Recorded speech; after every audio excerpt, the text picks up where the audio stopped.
Hey folks, April Reigne. I want to show you at least the highlights of today's congressional hearing. It's not being covered that much in the news, and it should be because this has been going on. It's been an issue for 5 years.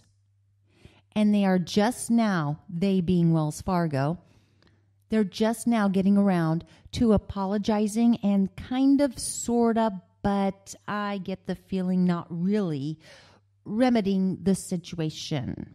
So I've taken the highlights of it from today's hearing, which is September 29th. Enjoy. The chair now recognizes the gentleman from South Carolina, Mr. Mulvaney.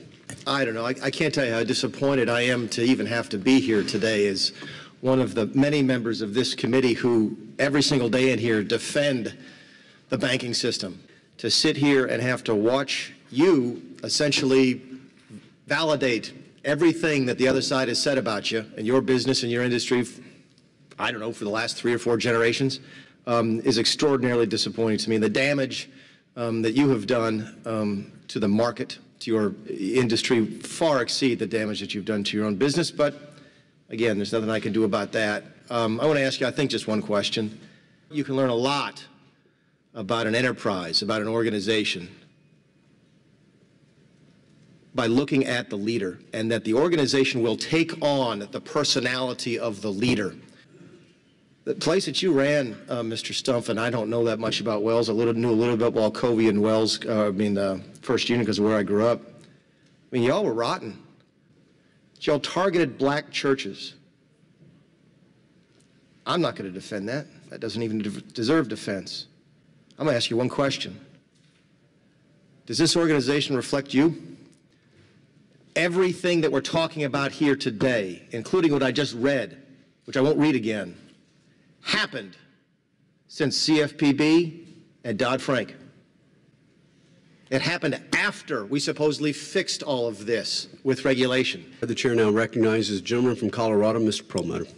Mr. Stumpf, about 8 years ago you were before this committee, and I was so proud of you and proud of Wells Fargo and the fact that I thought guys operated as a bank and really looked after me, a customer.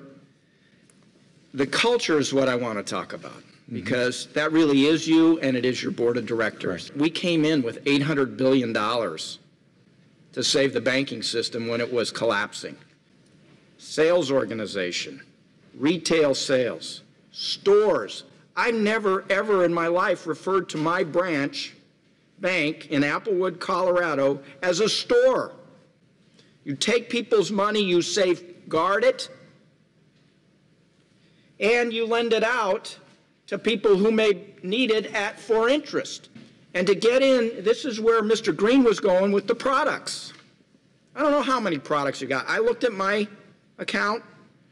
I do like the online banking, by the way, because I can look at all my accounts. I turn out, as Mr. Roy says, I have 8 accounts, personal accounts with you. How I have 8, the grade 8, I don't know.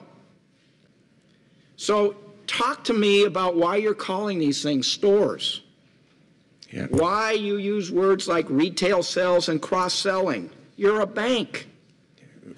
We are a bank, and the idea here is that we want to make sure our team members, when you come into a bank, or any one of our customers do, that we treat them with respect and that we provide products and services that help them. When they do more with us, we give them a better deal. They get more value, it helps them, and it helps us.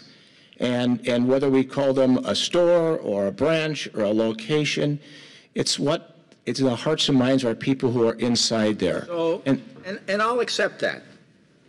But I still think you're a bank. And we treat banks differently than we treat grocery stores, because you're the heart of the financial system. When you talk about these goals that are established, why are you even setting goals? I mean, the goal should be, if your customer needs something, try to help them. Correct. We're getting rid of product sales goals, and the goal. Why did you have the goals in the first place? Well, it was an idea that for people to make sure that they use the right way of sitting down so they have a conversation with a customer. We're learning that customers grow with us when they're happy. That creates the wrong culture.